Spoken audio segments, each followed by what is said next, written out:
it's gonna be alright. Hi everyone, and welcome to this week's edition of Trans Stupid, where I take a look at the wonderful world of LGBTQIA+++ news, because stupidity is intersectional. So this week we're actually going to be taking a little bit more of a look at that plus part. Trans news is going to take a little bit of a break, as I'm going back to cover some big celebrity gossip, because that seems to be what my channel is becoming. So last week, I'm sure a lot of you will remember that Sam Smith, who had come out as non-binary a few months ago, has now decided to start using they and them pronouns, and this became big worldwide news, with most people being confused. But trans stuff isn't the only kind of LGBT umbrella things that will really confuse people. In fact, Sexualities can have their fair shot at it as well, as Mark Ronson has come out as sapiosexual. He announced he identifies as sapiosexual during an interview on Thursday's Good Morning Britain. A sapiosexual is a person who is emotionally, romantically, sexually, affectionately, or relationally attracted to intelligence and its use, according to Montclair State University. The Oscar-winning music producer discovered the term while waiting in the wings of a talk show. He said, "Yeah, I didn't realise there was a word for it. We were all arguing backstage in a dressing room of a couple of producers, and yes, I feel I identify as sapiosexual." And then the co-host of Good Morning Britain said, "So you're coming out as sapiosexual. This is great news. Out and proud on Good Morning Britain." Earlier in the show, author Nichi Hodson explained that she had dated people across the gender spectrum and identifies as sapiosexual. The definition means intelligence first and then attraction, she explained. "I date men and women and identify as bisexual, and I realise the thing that linked all the people I've dated has been their brains." However, some argue that sapiosexuality is more of an identity than a sexual orientation. Debbie Herbernick, a sexual health educator at the Indiana University School of Public Health, believes a person can identify as sapiosexual as well as identifying as gay, straight, or something else. It's claimed the phrase originated on the dating site OkCupid in 2014 as an identity or orientation for users on. Now, it should be said that the term sapiosexual has actually been around a lot longer than 2014, and it wasn't coined by OkCupid. In fact, it was coined by someone called Wolfie Boy, because when you think of these bizarre identities, of course a furry is the first thing that jumps to mind. But the furthest back use of the phrase is around 2002. That seems to be as far as internet records go. So, is sapiosexuality a actual sexuality, or is it just a preference? Well, I've done a little bit of digging to try and find the true answer to this, and I've gone all the way back to 2016 to have a look at one of the internet's most notorious sites for coming out with all of these strange expressions, Tumblr. Now, it should be said that whilst this phrase seems to go back quite far, a lot of the random genders and sexualities that people have associated with social justice warriors really became mainstream through Tumblr. Now, the gender list, which I've talked about in the past, has included such bizarre things as moon gender, fire gender, light gender, or terms around those parts. And whilst these are all incredibly bizarre, I thought it'd be interesting to have a look into what other sexualities are there, just in case another celebrity decides to go and pick something out of the list in order to kind of boost their profile a little bit. So, special sexualities include abrosexual, having an orientation or feeling about it that constantly change and cannot be pinned down for this reason. Ageosexual, feeling attraction or desire only for situations that does not involve oneself, previously known as autochorus, and kind of sounds a little bit like cocking. Achiosexual. Oh, Achio, Bob. The feeling of attraction but not wanting it reciprocated, or losing it when it is reciprocated, used as an alternative and potentially less problematic form of lithosexual or lithoromantic. Now, both of those terms don't appear on this list, probably because they are too problematic, but this sounds incredibly dodgy. Aquilosexual, not normally feeling attraction, but feeling it on occasion under special circumstances. Aromantic, feeling no romantic attraction regardless of gender or situation. Autosexuality, the feeling of attraction only towards oneself. Borea, having an exception to your usual orientation. Demisexuality, this is one which has actually gone mainstream for some reason, not feeling attraction towards someone until a certain closeness or bond has been formed.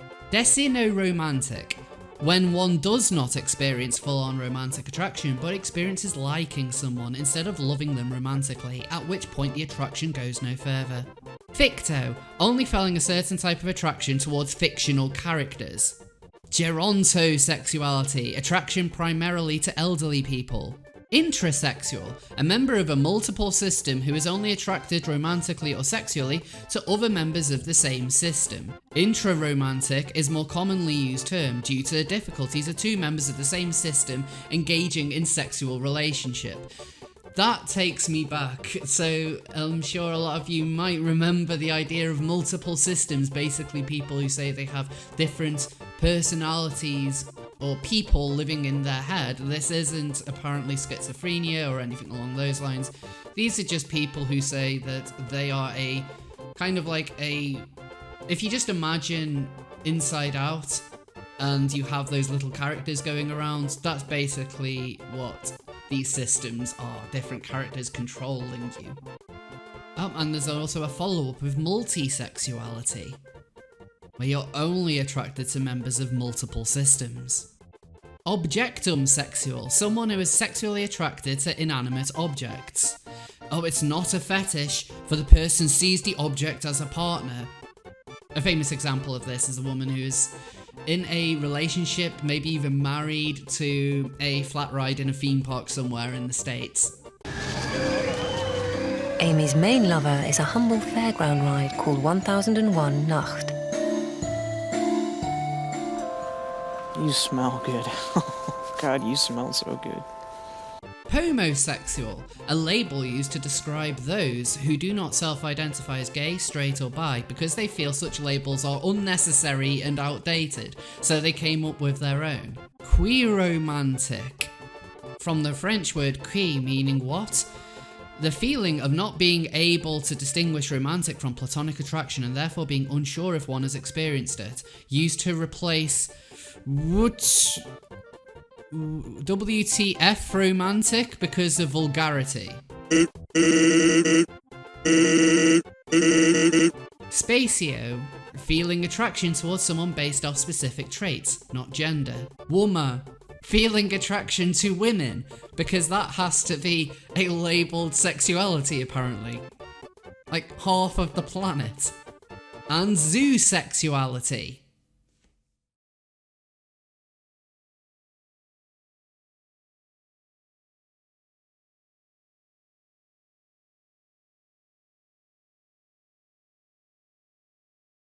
So yeah, a lot of these are basically preferences. These are not actual sexualities, so to speak, although maybe being attracted to women is.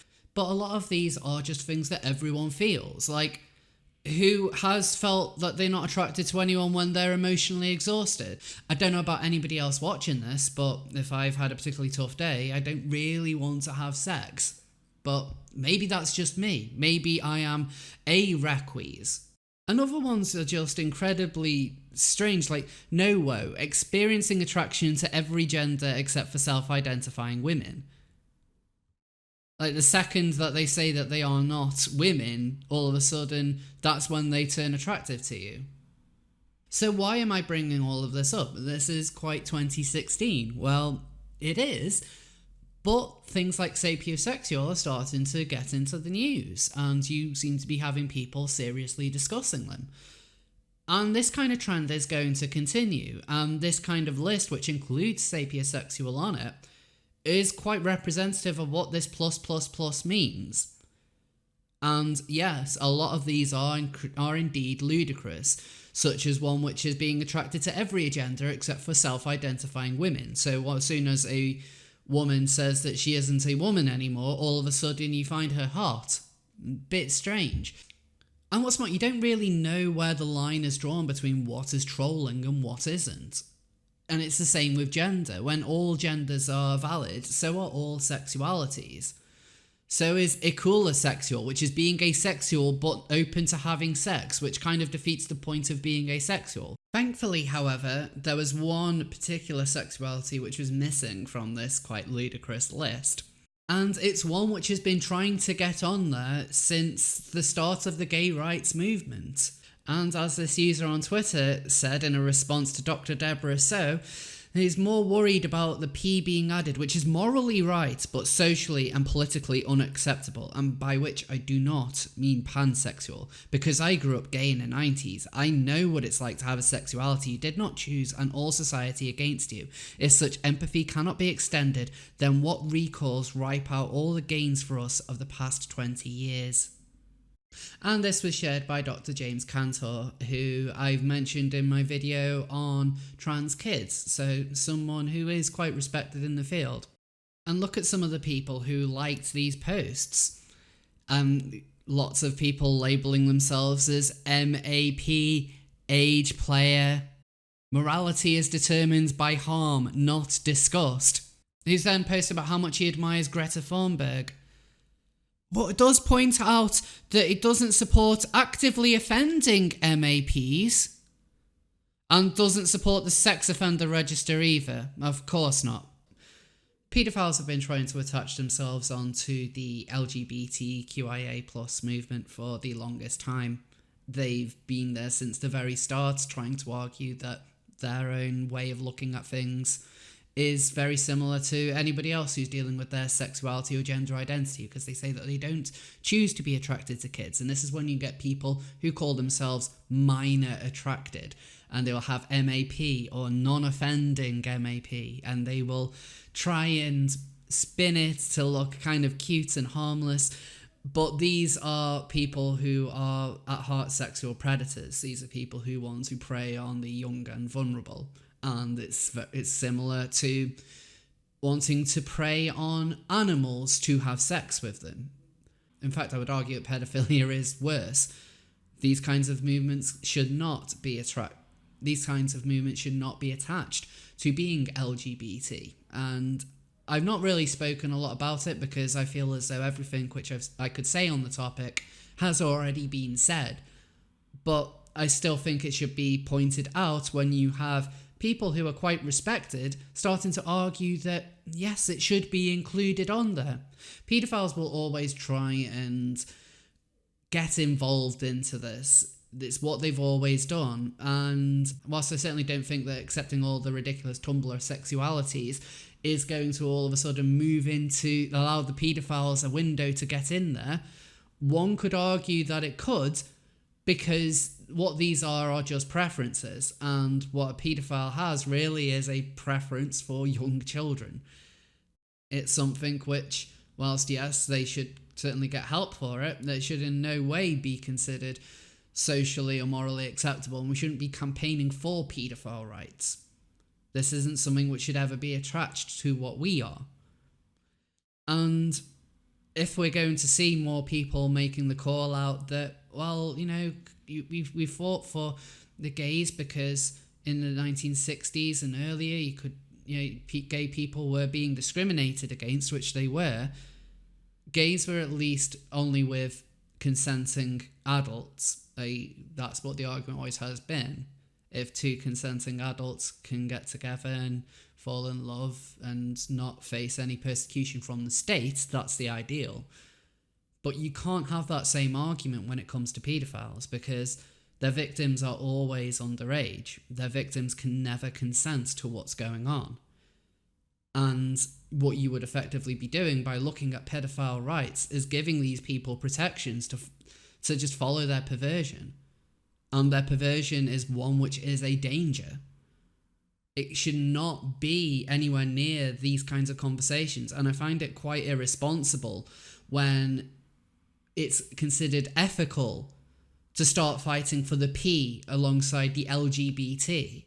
And just to address Cantor saying that experiencing sexual attraction is ethically neutral, in the instance of pedophilia, no, it isn't. When you're talking about zoophilia, no, it isn't either.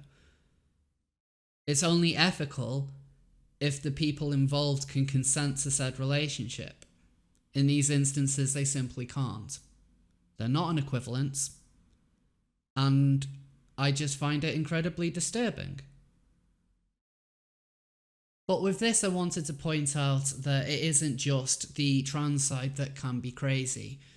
I've covered stories about the more LGBT side in the past, and it's something which I'm probably going to be covering a lot more of in the future to kind of diversify my content a little bit. But I think a lot of this really does need to be pointed out. I know that we've got people like Blair White, who's on a crusade at the moment to bring all these pedophiles to justice, and I think that that's great, but maybe more of us should be doing this as well.